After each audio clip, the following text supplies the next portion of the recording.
नमस्ते बच्चों, my self Jaiswal sir. हम पढ़ रहे हैं class 9th mathematics chapter probability. Till now we have seen example number 2 and now we are at example number 3. Question says that a die is thrown 1000 times. एक पासे को 100 बार 1000 बार फेंका गया. With the frequency for the outcomes 1, 2, 3, 4, 5 and 6 as given. और किसी भी dice में possible outcomes 1 to 6 तक होते हैं. सो टोटल फ्रीक्वेंसी डिस्ट्रीब्यूशन के कितने बार क्या क्या आया है ये बताया गया. 1000 टाइम्स थ्रो किया गया तो 179 टाइम्स 1 आया, 150 टाइम्स 2 आया और इसी तरीके से और भी चीज़ें आई हैं. Find the probability of getting each outcome. So ये जो 1 के आने की 2 के आने की जो भी आउटकम्स के आने की प्रोबेबिलिटी है उसे हमें पता करना है. So probability of outcome 1, probability of coming 1 is equals to total number of trials, total number of trials, number of times 1 has occurred. So total number of trials are 1000 और 1000 में 179 times 1 आया है. So it is 0.179 is the probability of occurrence of unity. Probability of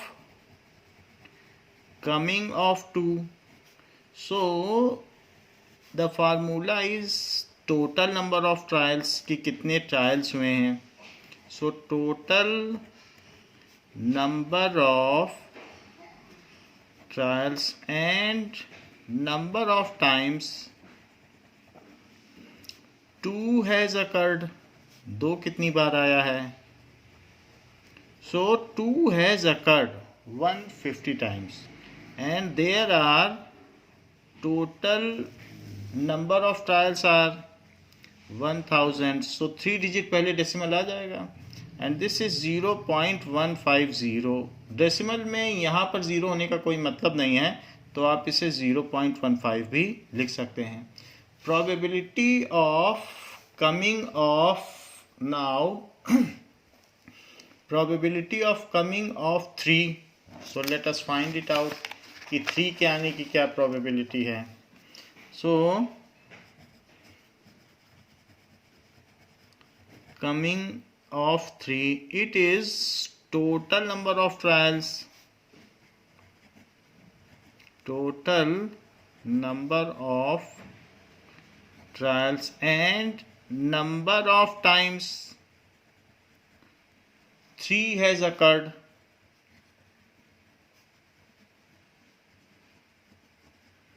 So there are 1000 times trial has been done and 3 has occurred 157 times. So in decimal it is 0.157. probability 0-7 के बीच में लाई करती है और वो ये कर रही है. Now probability of occurrence of 4, probability of occurrence of 5 and probability of occurrence of 6 can subsequently be calculated and that I am leaving up to you. You will calculate these and you will find that probability of coming of 4 will come as 4 के आने की probability 0.149 हो जाएगी. 149/1000 कर देना. probability of coming of 5 जब आप निकालोगे so that will be 0.175 और इसी तरीके से probability of coming of 6 जब आप निकालेंगे then it will come 0.190. ये चीज हो जाएगी. So sum of probability of all possible outcomes is always unity. एक इससे ये भी बात पता चलती है कि प्रोबेबिलिटी ऑफ 1, प्रोबेबिलिटी ऑफ 2, ये सारे पॉसिबल आउटकम्स हैं, इसके अलावा और कुछ नहीं आ सकता। और जब एक आएगा तो दूसरा नहीं आएगा। सो प्रोबेबिलिटी सभी की अगर आप सम कर दें तो ये देखें क्या क्या आता है। That is 0.179 plus 0.150 plus 0.157 plus 0.149 plus 0.175 plus 0.190। So 9 plus 7 16, 16 plus 9 25, 25 plus 5 30, 3 carry हो गया।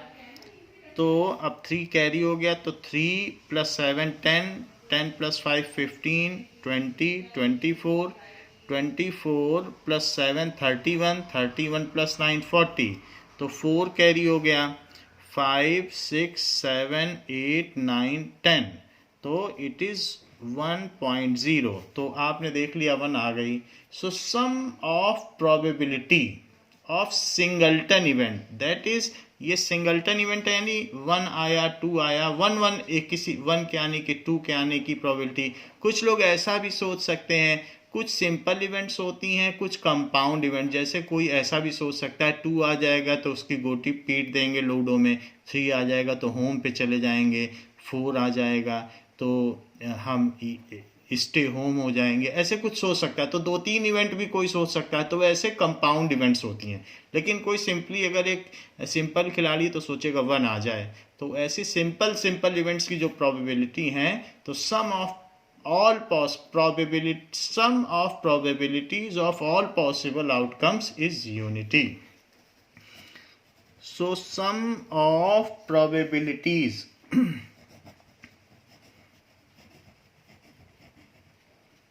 of all possible outcomes all possible outcomes is unity। तो यहाँ पर हमने देखा जो जो आउटकम्स थे वो हमने देख लिया।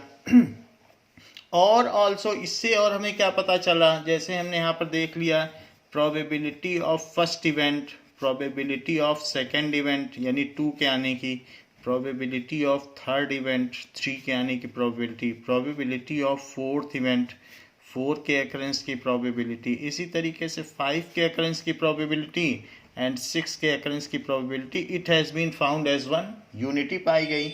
सो हियर वी नोटिस, यहाँ पे आपने क्या नोटिस किया? हियर वी नोटिस, यहाँ 3 things we have seen that probability of each event, ये जितनी भी इवेंट्स हैं इनकी प्रोबेबिलिटी 0 से 1 के बीच थी। probability of each event is lies between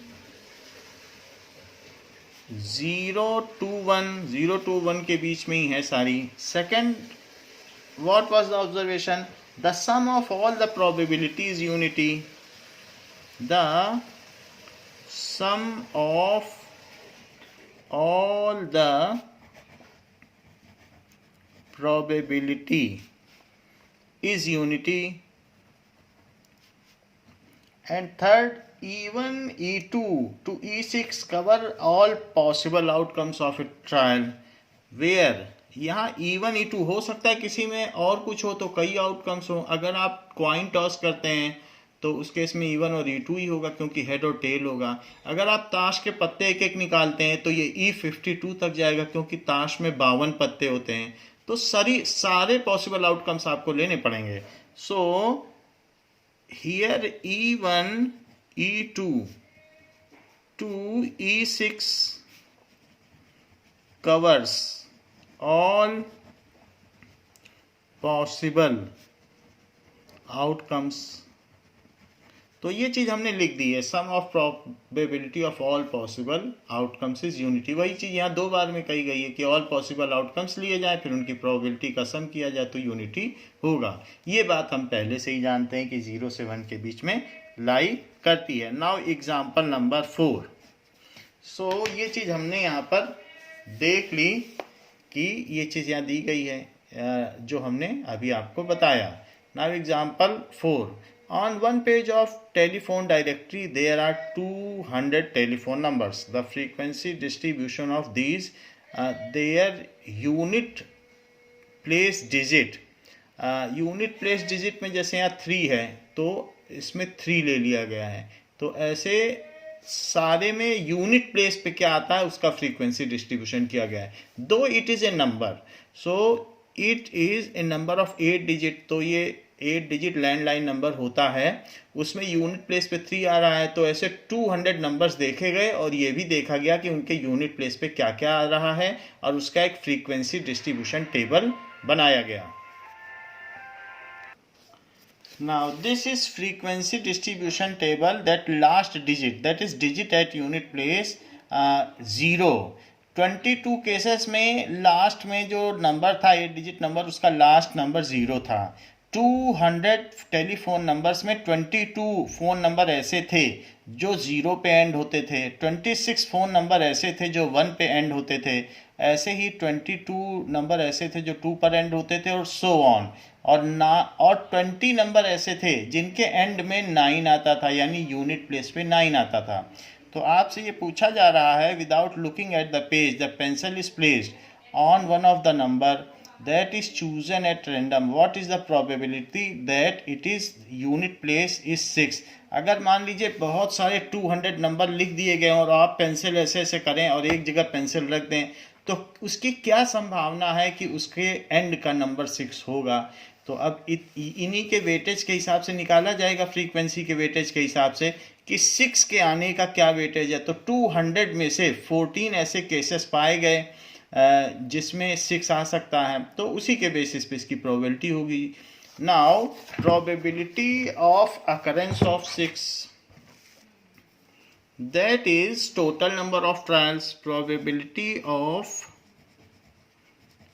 coming of 6, it is equals to total number of trials,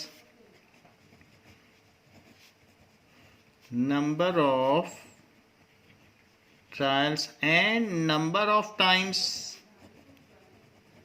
6 has occurred। so कितने time 6 आया है, there are 200 trials have been made, 200 telephone numbers have been taken and there are 14 instances when 6 has came। तो आप इसको 2 से cut कर दें, this is 100, now it is 7 by 100 and is 0.07 is the probability that, अगर हम ऐसे pencil करें और कहीं पर रख दें तो उस नंबर के 6 पर एंड करने की सिर्फ इतनी ही संभावना है। Now example number 5।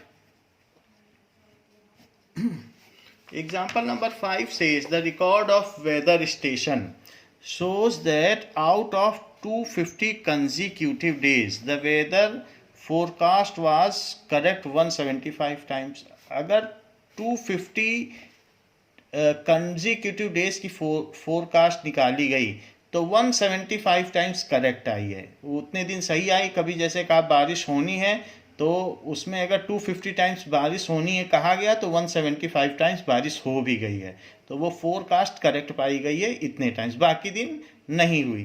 तो ये चीज़ कही गई है, what is the probability that on A given day the forecast is correct and what is the probability that it was not correct on A given day. तो करेक्ट होने की क्या probability है और नॉट करेक्ट होने की क्या probability है, जबकि ट्रायल 250 डेज का है और उसमें से करेक्ट 175 टाइम्स ही हुआ है।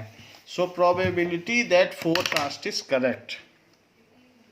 नाउ तो 2 चीज़ें पूछी गई हैं, फर्स्ट पार्ट ऑफ क्वेश्चन में पूछा गया है प्रोबेबिलिटी फोरकास्ट। फोरकास्ट कुछ भी हो सकती है कि सनशाइन रहेगा या रेन होगी, उससे लेना देना नहीं है, जो भी फोरकास्ट है वो करेक्ट है या नहीं है, यही हमें पता करना है। Forecast is correct. It is number of times forecast has been made. Number of trials कि कितने ट्रायल किए गए फोरकास्ट करने के, and number of times forecast was correct, कितने बार करेक्ट पाई गई. So there were the trials made at 250 occasions and it was found correct at 175 times. So आप इसको 25 से कट कर लें तो 25 6 या 150, 25 7 या 175 एंड 25 1 या 25 और 0 तो 0.7, दैट इज 7/10 आ गया. तो 0.7 is the probability that forecast will be correct. And second, probability forecast was wrong या incorrect. forecast is incorrect. तो आज मान लीजिए फोरकास्ट की गई है तो क्या संभावना है कि वो सही होगी. तो 0.7 is the probability that it will be correct. and what is the probability कि आज की फोरकास्ट गलत होगी. तो वो भी हम देख लें. number of times forecast was incorrect and number of trials, that is number of trials of forecast, कितने दिन फोरकास्ट की गई, and number of times forecast was incorrect. So there were 250 trials जिसमें से 175 टाइम्स तो वो सही है. So 175 के अलावा कितना बचता है, 75 माइनस कर दो, उतने टाइम से इनकरेक्ट रही है. So now number of times forecast was incorrect, ये निकाल लीजिए आप पहले. तो number of times forecast was incorrect. It is 250 में से 175 टाइम्स तो ये करेक्ट थी. तो जब आप सब्ट्रैक्ट करेंगे तो 75 टाइम्स, ऐसे ब्रैकेट में रख लीजिए, ये मेन फार्मूला नहीं है. अब मेन फार्मूला को कंटिन्यू करिए. सो probability that forecast was incorrect, it is 250 and 75 times वो इनकरेक्ट थी. इसको भी आप 25 से कैंसिल कर लें. सो इट इज 10. सो 0.3 आ गया. वैसे भी probability of forecast is correct, forecast is correct, या तो करेक्ट होगी या नहीं करेक्ट होगी, ये दोनों कॉम्प्लीमेंट्री इवेंट हैं. तो एक के न होने से दूसरी अवश्य होगी, करेक्ट नहीं होगी तो इनकरेक्ट होगी. That is forecast is incorrect. तो इसलिए ऐसी जो इवेंट्स होती हैं कॉम्प्लीमेंट्री इवेंट्स होती हैं.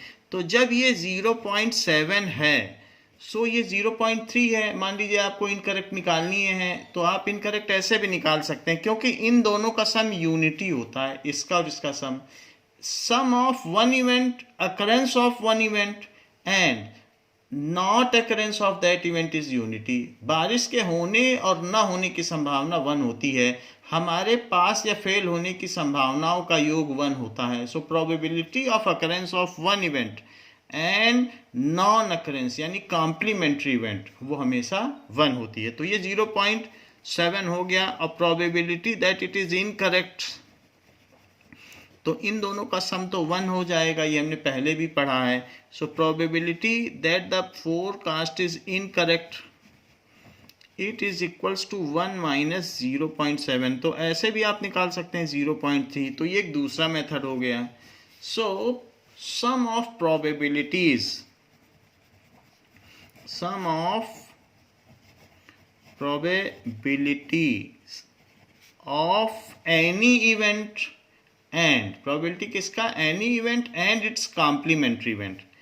एनी इवेंट, कॉम्प्लीमेंट्री इवेंट वो होती है कि ये ना होने पे जो हो वो कॉम्प्लीमेंट्री है. एनी इवेंट और इट्स कॉम्प्लीमेंट्री इवेंट, ये इवेंट का होना है या उसका ना होना है. complementary event is unity। तो ये बात हमें ध्यान रखनी चाहिए। तो उससे हमें पता चल जाएगा कि उसके होने की अगर हमें संभावना पता है तो ना होने की हम इसी फार्मूले से निकाल लेंगे। That is probability of an event and probability of not occurrence of that event is unity. तो ये फार्मूला हमें ध्यान रखना चाहिए। On this basis we can calculate. तो उसके लिए फिर हमें सब्ट्रैक्ट नहीं करना पड़ेगा और ये सब नहीं करना पड़ेगा। सो it is simple. Now, the same has been used in book that probability of occurrence of event and not correct is unity. On that basis, the question is solved in book. तो दोनों तरीके से book में भी किया गया है। Now, example number 6. Example number 6 says that a tire manufacturing company kept a record of the distance covered before a tire is needed to be replaced. The table shows the result of 1000 cases. तो ये उसने देखा कि अलग अलग tyre हैं performance के basis पर। कुछ टायर ऐसे थे जो 4000 किलोमीटर से कम चले और उन्हें रिप्लेस करना पड़ गया। ऐसे 20 केसेस हुए। थाउजेंड्स में से केवल 20 केस ही ऐसे हुए। जैसे एमआरएफ के टायर्स हैं तो उनमें 20 ऐसे एमआरएफ के टायर्स के केसेस थे जिन्हें बदलना पड़ गया, 4000 किलोमीटर भी नहीं चले। कुछ ऐसे टायर्स थे जो 4000 से 9000 किलोमीटर चल लिए तब बदलना पड़ा।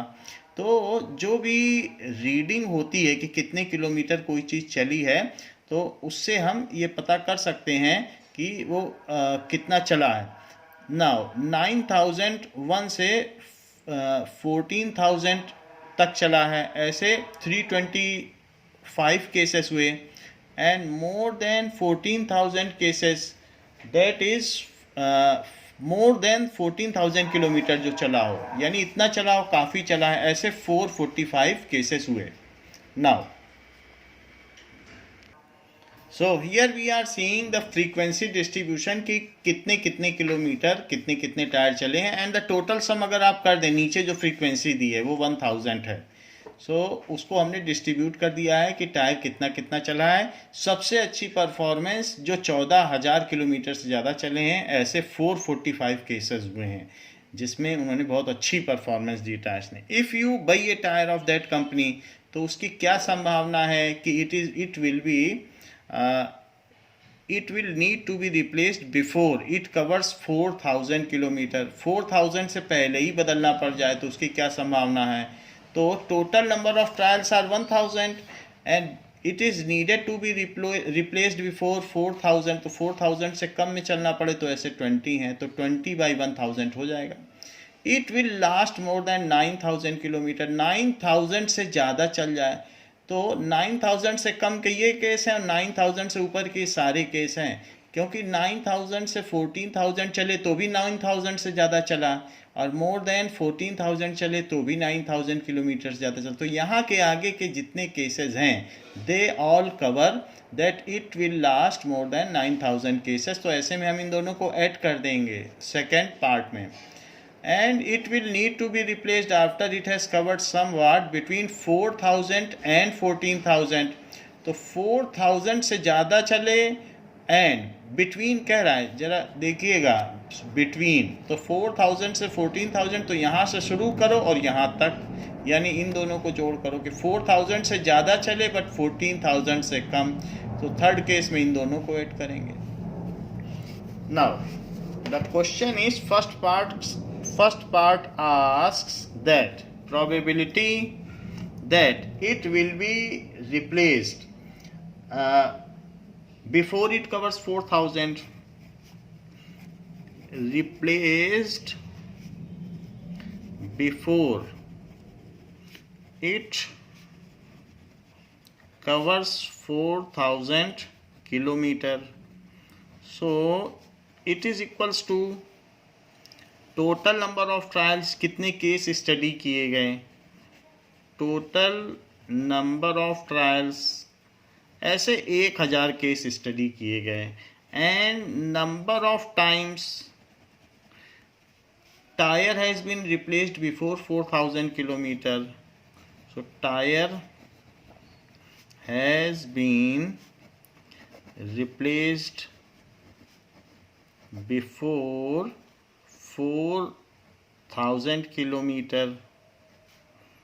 So there are total 1000 cases taken जिनको स्टडी किया गया और 20 टाइम्स ही ऐसा हुआ है कि उन्हें रिप्लेस करना पड़ा हो. So it is 0.02 is the probability कि आपने कोई टायर ख़रीदा है, उसके इतने ही चांस हैं. टोटल 1 प्रोबेबिलिटी होती है, यानी 98% चांस है कि नहीं रिप्लेस करना पड़ेगा और 2% चांस है कि रिप्लेस करना पड़ जाएगा. नाउ सेकेंड, अगर आप प्रोबेबिलिटी में 100 से मल्टीप्लाई कर दो तो परसेंटेज निकल जाती है. तो ये प्रोबेबिलिटी है, आप जैसे किसी भी चीज़ में यहाँ पर 0.3 है, 100 से मल्टीप्लाई कर दो तो 30% चांस है कि वो चीज़ इनकरेक्ट होगी और 70% चांस है कि वो करेक्ट होगी. 100 से मल्टीप्लाई करके उसे परसेंटेज में भी बदल सकते हो, क्योंकि कई बार हम लोग परसेंटेज में बात करते हैं कि तुम्हारे 70% पास होने के चांस हैं, इतने परसेंट फेल होने के हैं, तो ऐसा हम कर सकते हैं. Second is probability that it will last more than 9000 kilometer. So last more than 9000 kilometre. तो कौन कौन से ऐसे टायर्स हैं जो 9000 किलोमीटर से ऊपर चले हैं? That is total number of trials,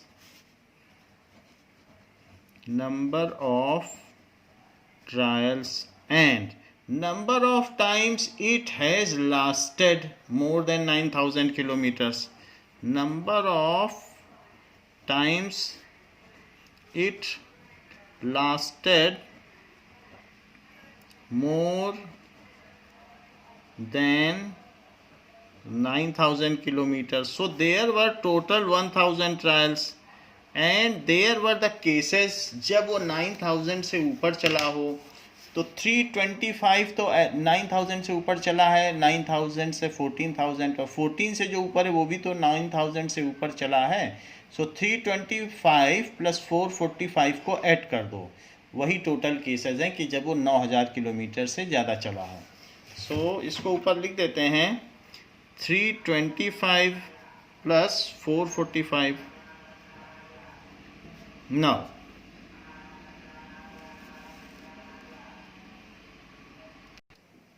it is 770 by 1000.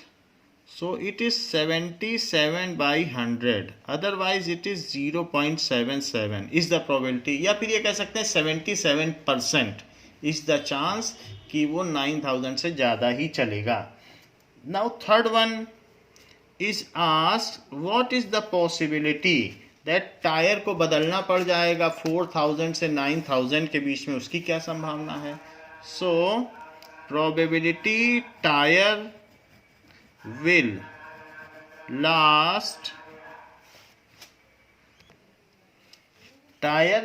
Last between 4000 kilometre to 14000 kilometre.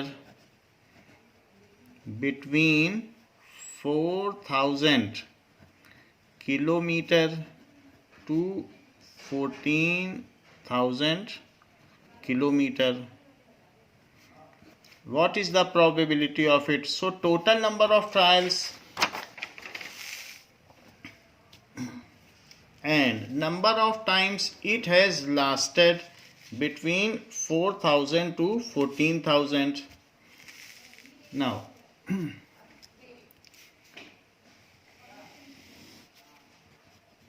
total number of trials and number of times it lasted between 4000 kilometer to 14000 kilometer. So there were 1000 trials and you can see 4000 से 14000 के बीच में वो कितनी बार रहा है? 210, ये भी 4000 से ऊपर है, और 14 से कम, सो ये भी ऐड करना पड़ेगा 325, तो 210 एंड 325 ऐड कर दीजिए. So these are the total cases. So 210 plus 325, it is 535 divided by 1000. So it is 1000 है तो 3 डिजिट पहले लग जाएगा, 0.535. ये प्रोबेबिलिटी है. अगर 100 से मल्टीप्लाई कर दो तो 53.5% चांस है कि इनके बीच के चांस हैं कि इसे बदलना पड़ जाएगा. Now next question is example number 7. So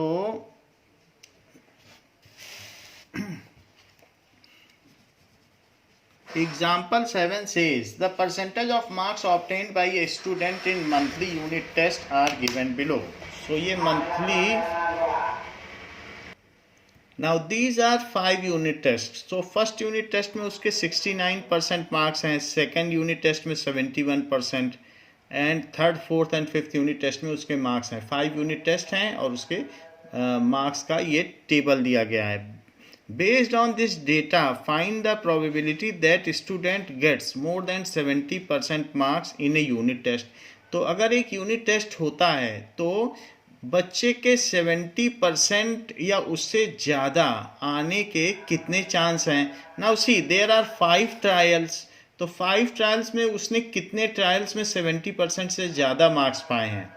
there are 3 trials. तो ये वाला एक ट्रायल है, इसमें भी आप देख लीजिए 73% है, दिस इज 73 और ये 74. So there are 3 trials in which he और she has scored more than 70% marks. So on that basis we can calculate the probability. Now probability that a student gets more than 70% marks in a unit test. Getting more than 70%, it is total number of trials. So total number of trials, number of trials in which he or she scored more than 70% marks. So कितने times में उसने ऐसा किया है, that is equals to total 5 trials are there and in 3 trials, एक में उसने 71% किया है, एक में 73 और एक में 74. So in these all 3 trials he or she has scored more than 70% marks. So 5 से इसको आप डिवाइड कर लें तो डेसिमल लगा के 0 बढ़ा दें तो 0.56 या 30. So now it is 60% chances are. 100 से मल्टीप्लाई कर दो तो परसेंटेज, अदरवाइज प्रोबेबिलिटी के टर्म्स में 0.6 इज़ द प्रोबेबिलिटी, क्योंकि टोटल प्रोबेबिलिटी 1 होती है तो 0.6 वेटेज है कि वो 70% से ज़्यादा नंबर पाएगा. नाउ एग्जाम्पल 8, इसमें आप कंक्लूड भी कर दें the probability of getting 70% marks is 0.6. Her question में कंक्लूड अवश्य करें. Example number 6, an insurance company selected 2000 drivers at random without any preference to one driver over another in a particular city to find a relationship between age and accident. The data obtained are given as following. तो ये देखा गया कि कम as वाले ज़्यादा accident करते हैं कि ज़्यादा एज वाले. एज से एक्सीडेंट को रिलेट किया गया, ड्राइवर्स की एज से एक्सीडेंट को. तो जो ड्राइवर्स 18 से 29 ईयर्स के एज के थे उनमें से 2000 ड्राइवर लिए गए. उनमें से ये देखा गया कि 440 ड्राइवर्स ऐसे थे जिन्होंने एक भी एक्सीडेंट नहीं किया. These are total 2000. So total 1 accident 160 ने किया, और उनका एज डिस्ट्रीब्यूशन भी है 2000 ड्राइवर्स का, और उनका एक्सीडेंट डिस्ट्रीब्यूशन भी है. और 2 एक्सीडेंट्स 110 ड्राइवर्स ने किया था, 3 एक्सीडेंट्स भी किए हैं 18 से 29 एज वाले। So these are younger drivers. 3 accidents हुए और ओवर 3 भी किए गए हैं। सो 35 ड्राइवर्स ऐसे थे जिन्होंने 3 से ज़्यादा एक्सीडेंट्स किए। सो इन ए पर्टिकुलर सिटी ऐसा देखा गया इंश्योरेंस कंपनी में, वो कुछ ईयर वाइज डेटा होगा या कुछ होगा। 30 to 50 की एज वाले ग्रुप में 0 एक्सीडेंट अच्छा परफॉर्मेंस है, जो ठीक ठाक हैं। 30 से 50 मिडिल एज ड्राइवर्स थे तो उन्होंने 0 एक्सीडेंट की अच्छी गाड़ी चलाई। इसके अलावा बाकी डिस्ट्रीब्यूशन है उनमें भी ओवर 3 एक्सीडेंट उन्होंने कर ही दिए। 18 ड्राइवर ऐसे थे जिन्होंने ओवर 3 एक्सीडेंट किए, 3 से ज़्यादा एक्सीडेंट कर दिए। जो 50 से ऊपर थे तो वो उतने अच्छे ड्राइवर नहीं थे, उसमें 360 0 एक्सीडेंट करने वाले थे। टोटल नंबर्स भी वैसे कम है टोटल ड्राइवर्स में, लेकिन कम नंबर्स में भी 360 ऐसे हैं जिन्होंने 0 एक्सीडेंट किए, और बाकी भी टोटल डिस्ट्रीब्यूशन में भी इनका नंबर कम है। तो उस हिसाब से देखो तो इनकी अच्छी परफॉर्मेंस है। और 1 एक्सीडेंट 45 ने किए और 2 एक्सीडेंट 35 ने, और इस तरीके से ये सारी चीज़ें दी हैं। इसी डेटा के बेसिस पर हमको ये पता करना है, बीइंग 18 to 29 एज हो और having exactly 3 accident in 1 year और 3 एक्सीडेंट एक साल में किया हो तो उसकी क्या प्रोबेबिलिटी है। सो प्रोबेबिलिटी फर्स्ट क्वेश्चन पूछा जा रहा है इसमें फर्स्ट पार्ट की probability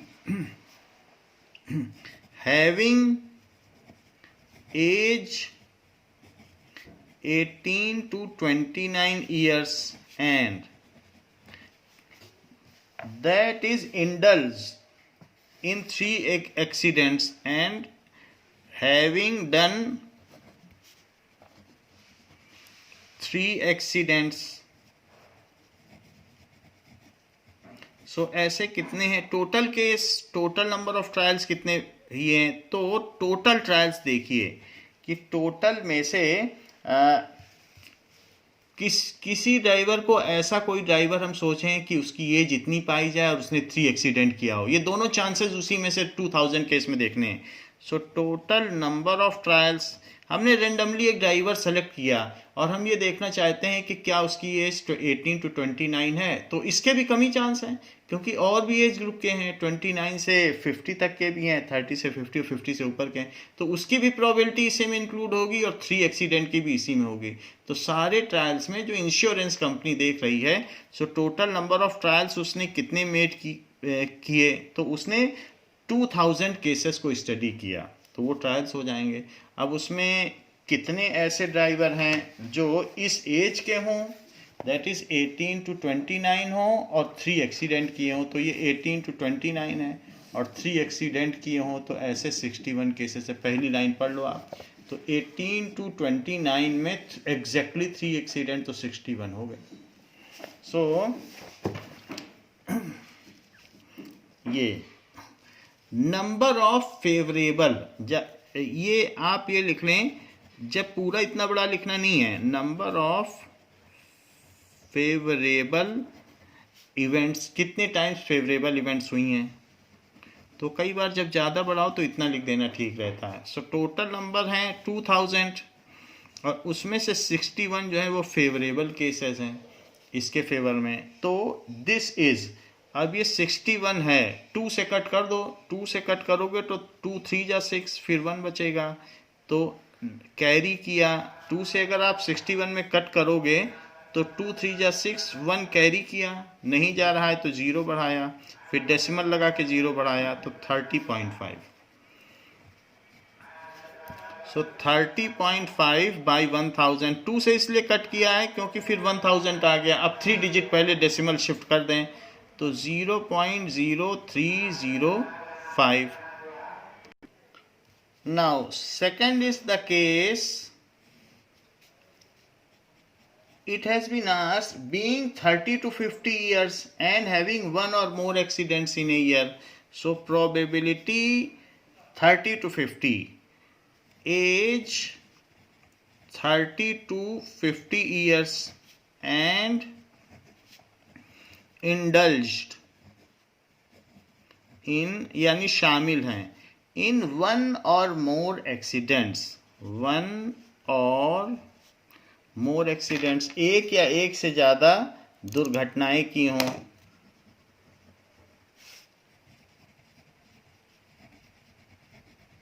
so it is total number of case जो स्टडी किए गए हैं, total number of trials, total number of trials and number of favorable events, number of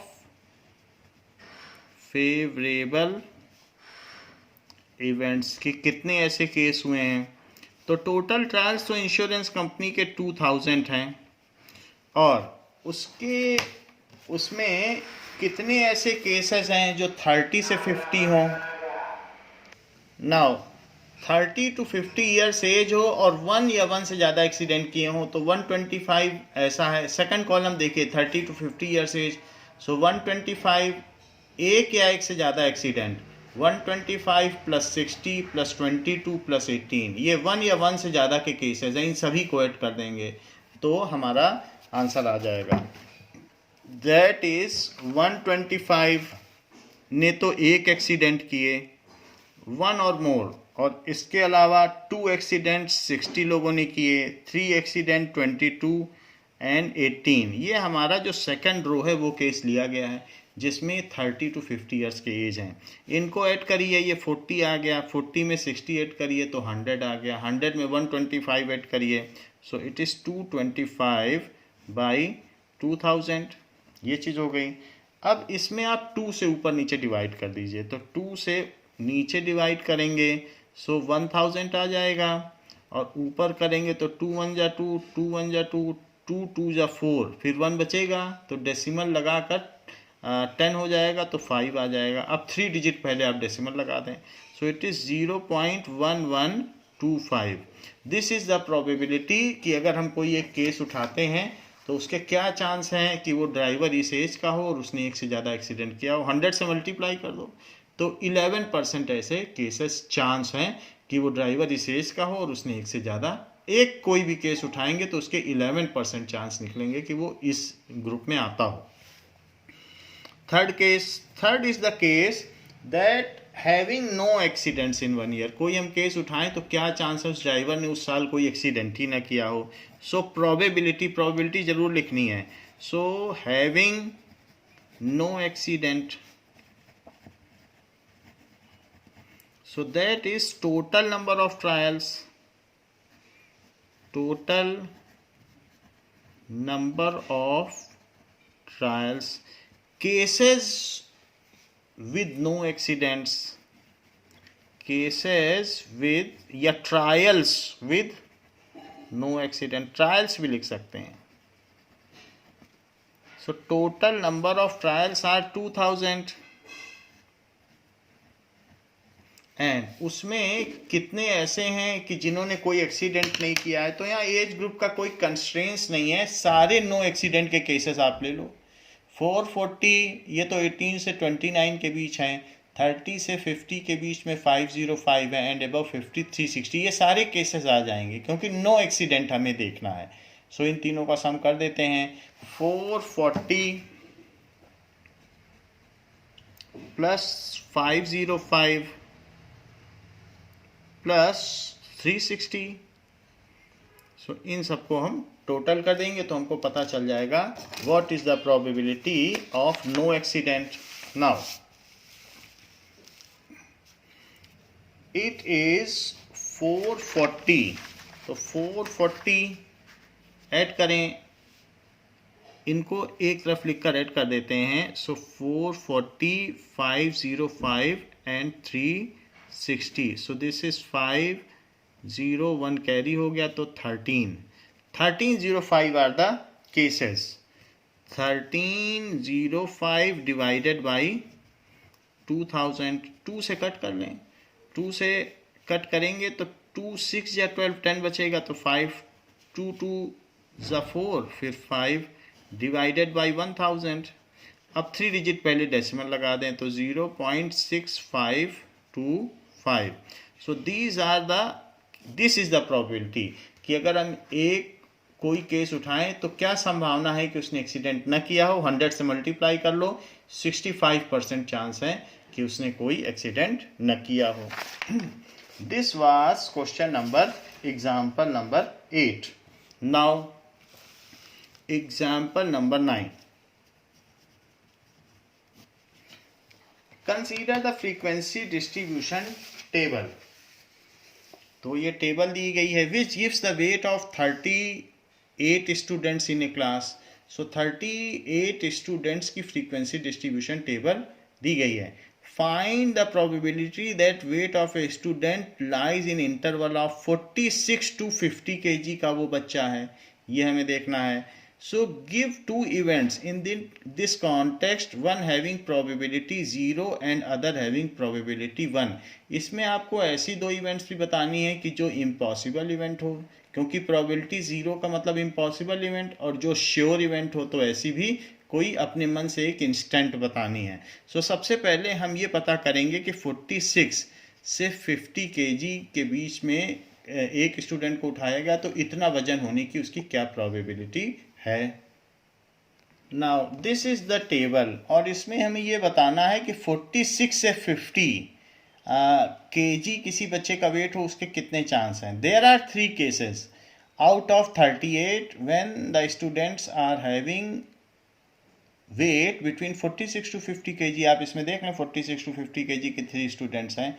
so let us find out the probability that weight of a student, weight is 46 to 50 kg, it is total number of trials। Formula आपका पूरा वही रहेगा, total number of trials and trials in which weight is 46 to 50 kg, वो trials ले लिए जाएं। सो there are 3 students जिनका ऐसा है, और टोटल कितने हैं? There are 38। So 3/38 this is the probability that. अब इसको 38 से 3 को हम डिवाइड कर लें तो हमारा आंसर आ जाएगा 38। डेसिमल लगा के 0 बढ़ाइए, लेकिन अभी भी नहीं जाएगा तो 1 0 लगाइए, तो 1 0 लगाइए। फिर इसके बाद ये 7 टाइम्स जाएगा, 7 8 जा 56, 7 3 जा 21, तो 26। सो दिस इज 34। डेसिमल लगा हुआ है, 0 बढ़ा दें। नाउ इट इज 9 टाइम्स चला जाएगा, 9 8 जा 72 एंड 9 3 जा 27, तो 27 + 7 दैट इज 34। थोड़ा ही ज़्यादा हो रहा है, इतना चल जाएगा। Now it is 0.079। तो दिस इज द प्रोबेबिलिटी कि उनका ऐसा वेट होगा।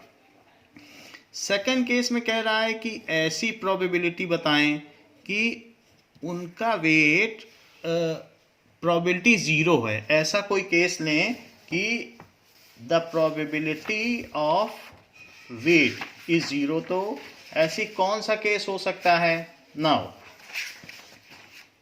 We should take the probability that the any student is having weight less than 30 kg। तो लेस देन 30 का कोई स्टूडेंट ही नहीं है, तो 38 में से कोई भी केस ऐसा मिलेगा ही नहीं 9th क्लास का बच्चा जो 30 किलो से नीचे का हो। सो आप ये कह सकते हैं कि probability that weight of a student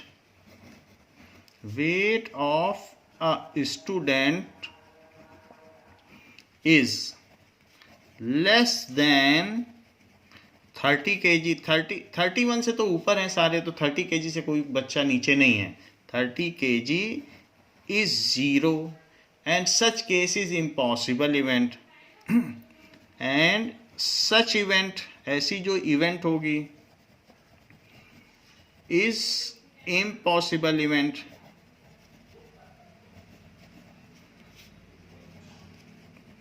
और दूसरा प्रोबेबिलिटी कह रहा है, प्रोबेबिलिटी 1 किसकी होगी? That weight of a student is more than 30 kg, तो सारे बच्चे 30 kg से ऊपर के ही हैं, तो उसकी फुल प्रोबेबिलिटी होगी. And probability that weight of any student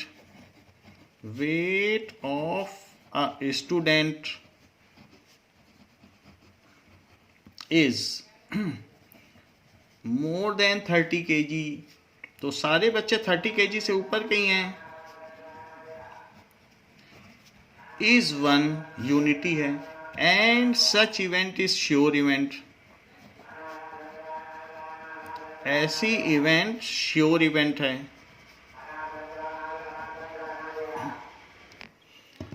now let us do it mathematically. Probability wait less than 30 kg, so total number of trials कितने बच्चे सेलेक्ट किए गए, and number of cases in which weight is less than 30 kg, cases या number of trials in which weight is less than 30 kg. तो ऐसा तो कोई भी बच्चा नहीं है कि जिसका वेट लेस देन 30 kg है. टोटल 38 ट्रायल्स हैं और सभी बच्चे 31 kg से ऊपर के हैं, तो 0 केस है जिसमें 30 से कम का हो. सो इट इज़ 0, इसकी प्रोबेबिलिटी 0 हो गई. And probability that weight is more than 30 kg, weight 30 kg से ऊपर है, तो सारे बच्चे 30 kg से ऊपर के हैं. So total number of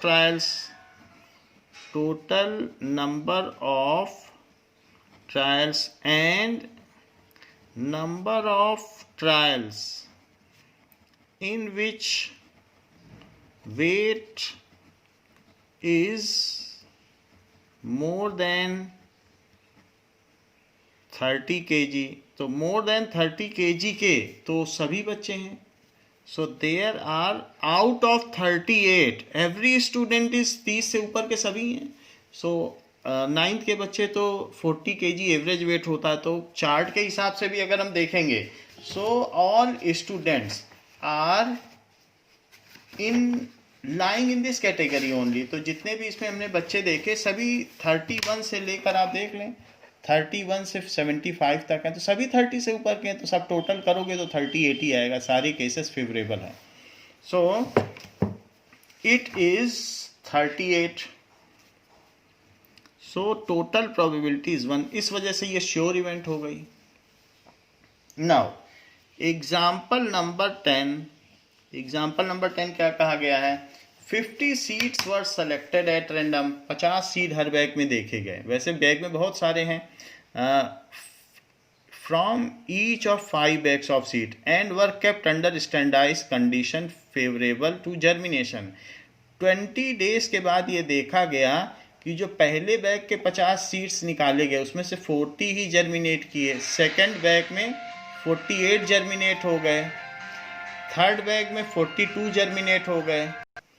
Now from different bags 50 seeds have been taken and it is seen that पहले बैग के 50 में से 40 जर्मिनेट हुए, सेकेंड में से 48 हुए, थर्ड बैग में से जो 50 सीड्स निकाले गए थे तो 42 जर्मिनेट्स हुए और 8 ऐसे ही खराब हो गए.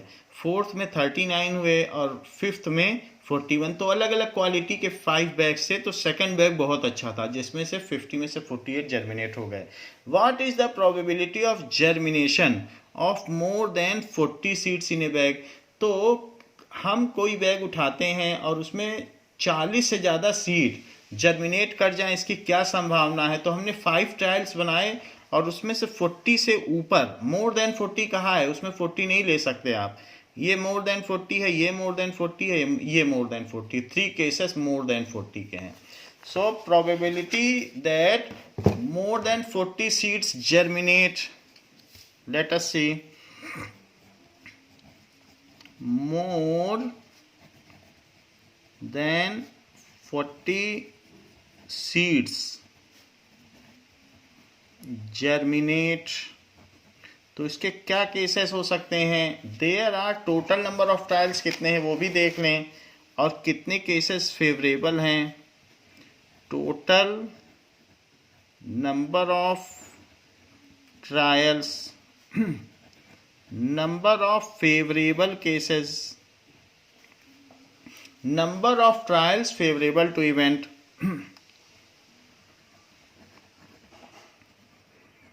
So it is total 5 trials have been made, and out of which there are 3 trials जिसमें कि 40 से ज़्यादा seeds germinate हुए हैं.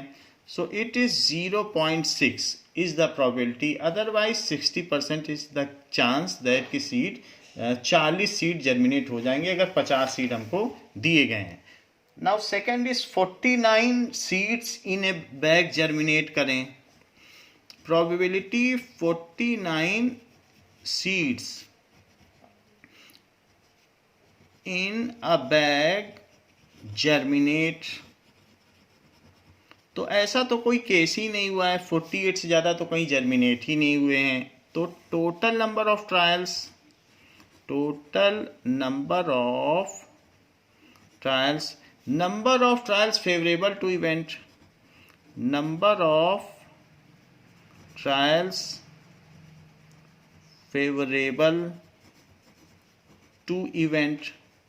सो दिस इज इम्पॉसिबल इवेंट. टोटल 5 ट्रायल्स बनाए गए और 5 में एक भी ऐसा बैग नहीं मिला जिसमें 49 सीड्स जर्मिनेट हुए हों. एट मोस्ट तो 48 सीड्स ही जर्मिनेट हुए हैं. सो देयर आर 0 केसेस जिसमें 49 सीड्स जर्मिनेट हुए हों. 48 मैक्सिमम थे. तो इसलिए ये एक इम्पॉसिबल इवेंट है जिसकी प्रोबेबिलिटी 0 है. So this event is impossible event.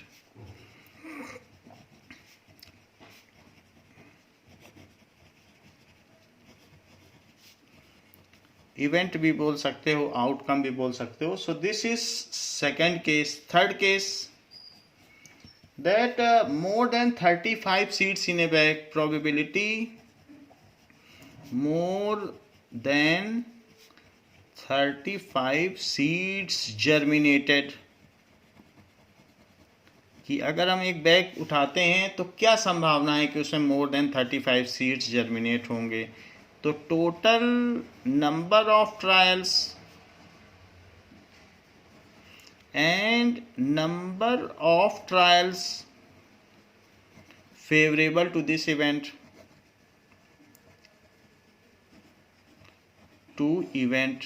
तो हम यहाँ देख रहे हैं कि सभी केसेस में मोर देन 35 तो जर्मिनेट हुए ही हैं. सब में 39, 41 तो कम से कम तो 35 हैं, उससे ज़्यादा ही हुए हैं. तो सारे केसेस में मोर देन 35 हैं.